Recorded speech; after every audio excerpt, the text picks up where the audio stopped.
20 minutes. That's all it took for a routine patrol mission in the Caribbean to transform into one of the most technologically sophisticated combat engagements in modern naval history. 4 hypersonic missiles, 2 Venezuelan Su-30 fighter jets, 1 American destroyer, and a technological chess match that would redefine what modern warfare truly means.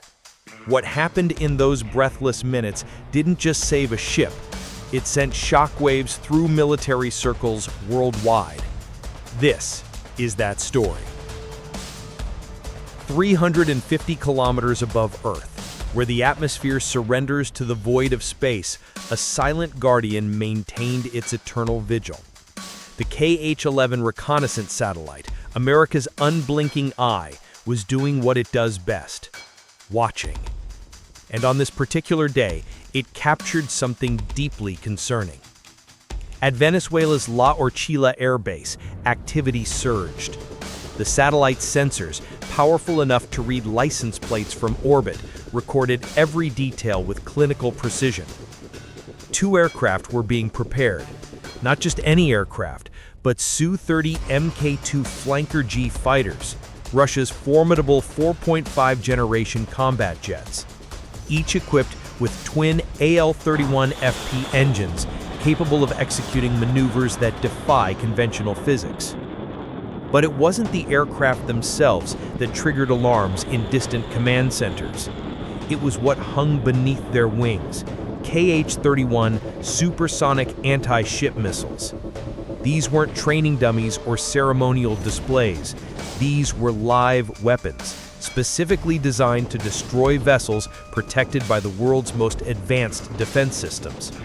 The message was unmistakable. Venezuela was preparing to cross a line that nations rarely dare to approach. Meanwhile, cutting through the azure waters of the Caribbean, the USS Thomas Hudner maintained its course. This Arleigh Burke-class destroyer represented more than just American naval power. It was a technological marvel, a $2 billion floating fortress that embodied decades of military innovation. At its heart beat the Aegis combat system, arguably the most sophisticated naval defense network ever created.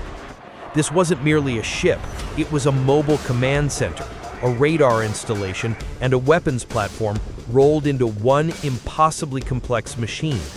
Its mission that day? A freedom of navigation patrol. Routine, predictable, almost boring. But the U.S. Navy doesn't do routine the way others do. 500 kilometers away, an E-2D Hawkeye command and early warning aircraft orbited, its distinctive radar dish rotating continuously. This airborne sentinel served as the destroyer's extended eyes, capable of detecting threats long before the ship's own sensors could engage. At 1410 hours, the Hawkeye's screens lit up. 2 contacts, taking off from La Orchila, flight path, direct intercept course, weapon loadout, confirmed hostile. The clock started ticking. 20 minutes until potential contact. 20 minutes that would determine whether Venezuela's gambit would succeed or fail spectacularly. Deep within the Hudner's hull, the Combat Information Center hummed with controlled intensity. This was the ship's brain, where streams of data from dozens of sensors converged into a single, coherent picture of the battle space. The ANSPYD radar system painted the sky with invisible waves, creating a 3-dimensional bubble of awareness extending hundreds of kilometers in every direction. And now, that bubble contained 2 very unwelcome guests. 2 contacts: low altitude, high speed, attack formation, radio silent, IFF transponders dark. The SLQ-32 electronic warfare system began its analysis, dissecting the electromagnetic signatures emanating from the approaching aircraft. Within seconds, the combat information officer's voice cut through the ambient noise of the CIC, cold and precise. Identity confirmed. 2 Venezuelan Su-30s bearing 090, distance 50 miles. ESSM confirms KH-31P anti-ship missiles. The atmosphere shifted. Training exercises don't feel like this. Simulations don't carry this weight. This was real. 2 fighter jets carrying weapons specifically designed to sink ships like the Hudner were closing fast. The KH-31P represented a serious threat, capable of reaching Mach 3.5, 1,200 meters per second, and equipped with sea-skimming capability. These missiles were engineered to evade detection until the last possible moment. They were designed to kill American warships. And now they were pointed directly at one. Then it happened. Vampire, vampire, the code word every sailor dreads. Enemy anti-ship missiles inbound. On the tactical displays, 2 new contacts separated from the Su-30s, their icons turning hostile red as they accelerated to attack speed. 2 spears of metal and explosive, nearly 5 meters long, hurtling across the water at incomprehensible velocity. Venezuela had crossed the red line. This wasn't posturing or saber-rattling anymore. This was an act of war, a calculated provocation designed to humiliate American naval power in international waters. But Venezuela's commanders had made a fatal miscalculation. They believed their attack would catch the Americans unprepared, that the element of surprise would give them the upper hand. They were catastrophically wrong. The Aegis system had been tracking the scenario from the moment those Su-30s began their takeoff roll. Every variable had been calculated, every response prepared. Now it was time for machines to do what they do best. The USS Thomas Hudner didn't fire a single shot. Not yet. Instead, the SLQ-32 electronic warfare suite activated. Its array of antennas and transmitters began a sophisticated dance of deception. The system detected the active radar signals emanating from the approaching KH-31's seekers, the electronic eyes guiding them towards their target. Then it did something extraordinary. It captured those signals, subtly manipulated them, and reflected them back, creating a false image of the ship's location. Simultaneously, the Mark 36 SRBOC system erupted into action, launching a barrage of chaff and flares.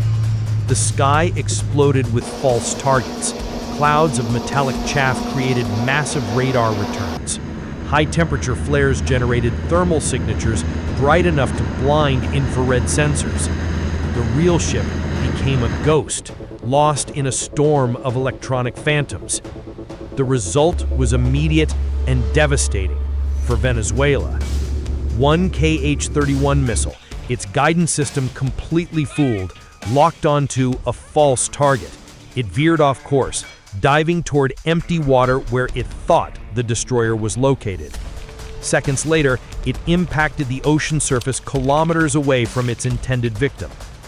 First threat neutralized. No ammunition expended. But the second missile proved more resilient. Its programming was more sophisticated, its seeker more resistant to electronic countermeasures.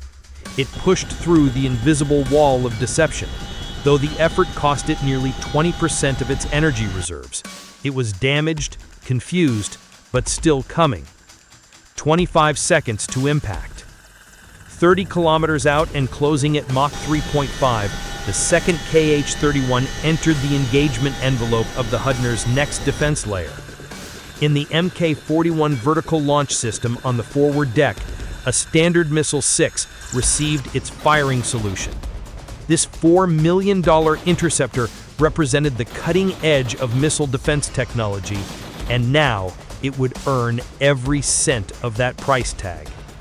The Mk-41 vertical launch hatch blew open, and the Standard Missile 6 rocketed skyward on a pillar of smoke and flame, its powerful engine driving it to altitudes exceeding 30 kilometers. Then, reaching the apex of its trajectory, it pitched over and dove, accelerating past Mach 3.5 in a nearly vertical attack profile. This was a duel between supersonic adversaries. At 20 kilometers from the ship, Hunter met prey. The collision was apocalyptic. Both missiles vaporized in a violent explosion, their metallic remains scattering across the sky in a rapidly expanding cloud of debris. $4 million to save $2 billion and 300 lives. In combat, there is no such thing as an expensive solution, only effective ones. For most nations, 2 failed missile attacks would signal the end of a very bad idea. But Venezuela's commanders, perhaps driven by desperation or pride, decided to escalate. Taking advantage of the chaos, the electronic jamming, the explosive debris, the momentary distraction, the 2 Su-30s launched their remaining weapons. 2 more Kh-31 missiles dropped from their pylons and ignited, accelerating toward the destroyer. This was cunning tactics. The second wave slipped through the long-range defense network, exploiting the gap created by the first engagement. They were now inside the minimum engagement range of the SM-6, only 15 kilometers out. Impact in less than 12 seconds. No time for another long-range intercept. They were entering the kill zone of the Hudner's medium-range defenses, the evolved Sea Sparrow missile system. Different VLS cells opened, but instead of single large missiles, each cell contained 4 ESSMs, a technological marvel of compact lethality. 4 missiles launched almost simultaneously, their exhaust trails drawing white arcs across the Caribbean sky. The ESSM is engineering poetry, capable of Mach 4 speeds and 50G maneuvers thanks to its thrust vectoring system. It's essentially an unmanned fighter jet in miniature. With semi-active guidance and mid-course update capability, each missile operates with frightening autonomy. One ESSM locked on to the third Kh-31, its guidance system making split-second adjustments to match the target's evasive maneuvers. The interception was surgical, a direct hit that vaporized the threat in a shockwave explosion. The fourth Kh-31 took a hit from another ESSM, but this engagement was less clean. The Venezuelan missile's seeker and guidance systems were destroyed, but the weapon itself, 500 kilograms of metal, fuel, and explosive, remained intact, tumbling toward the ship at ballistic velocity. No longer a guided missile, now just a very dangerous piece of debris. 5 kilometers out, 5 seconds to impact. When all else fails, when every sophisticated system has done its job but one threat remains, the U.S. Navy has one final answer: the close-in weapons system. The CIWS is brutally simple in concept but devastatingly effective in execution. Its independent 2-band radar locked on to the tumbling wreckage. Its fire control computer calculated a firing solution in milliseconds. Then the 6-barrel M61 Vulcan Gatling gun opened fire. 4,500 rounds per minute, 75 rounds every second. Not explosive shells, solid tungsten armor-piercing bullets, each one designed for a single purpose: to physically destroy whatever they touch. The stream of tungsten tore into the disabled Kh-31 like a boss saw, shredding the warhead into progressively smaller fragments. What had been a 500-kilogram guided missile became a cloud of harmless debris that scattered across the ocean surface hundreds of meters from the ship. Silence fell over the Combat Information Center. The tactical displays, which moments ago had been filled with hostile icons and crossing missile trajectories, were now blank. 4 modern Russian-made anti-ship missiles, the pride of Venezuela's military, were now nothing more than wreckage on the Caribbean sea floor. The 2 Su-30s, perhaps finally understanding the magnitude of their failure, turned and fled back toward Venezuelan airspace. Total engagement time, 90 seconds. Damage to USS Thomas Hudner, 0. This wasn't just a successful defense. It was a demonstration a carefully controlled exhibition of what happens when second-tier military powers challenge American naval supremacy in international waters. The message received in Caracas was crystal clear. This wasn't a battle, it was a massacre. Every attack was anticipated, every missile defeated, every tactic countered. The technology gap wasn't just significant, it was insurmountable. But technology alone didn't win this engagement. The sailors aboard the Hudner executed their duties with a cold professionalism that comes only from tens of thousands of hours of training and simulation. Every button press, every command, every decision was textbook perfect. As the destroyer continued its patrol and the Caribbean returned to calm, military analysts worldwide studied the engagement with intense interest. The lessons were profound. Modern naval warfare is a chess match played at supersonic speeds. Every move must be anticipated, every counter-move prepared in advance. Those who control the information, who can see farther, think faster, and act with precision, don't just win, they dominate completely. Venezuela's Su-30s and Kh-31 missiles weren't obsolete weapons. They were modern, capable systems that would pose serious threats to most naval forces. But against the layered, integrated defenses of an Aegis-equipped destroyer, supported by airborne early warning and connected to America's global sensor network, they never stood a chance. The engagement proved something that military theorists have long suspected. In 21st century warfare, never challenge those who wrote the rules of the game. The USS Thomas Hudner sailed on, its crew already drilling for the next potential threat, ready to prove the lesson again if necessary. The Caribbean waves washed over the scattered debris, and the world had witnessed what happens when provocation meets preparation. 5 layers of defense, 4 missiles defeated, 1 stunning victory, and a message that echoed far beyond the Caribbean. American naval power isn't just about having the biggest guns, it's about having every answer to every threat, executed with machine precision and human excellence. This wasn't war, this was a masterclass.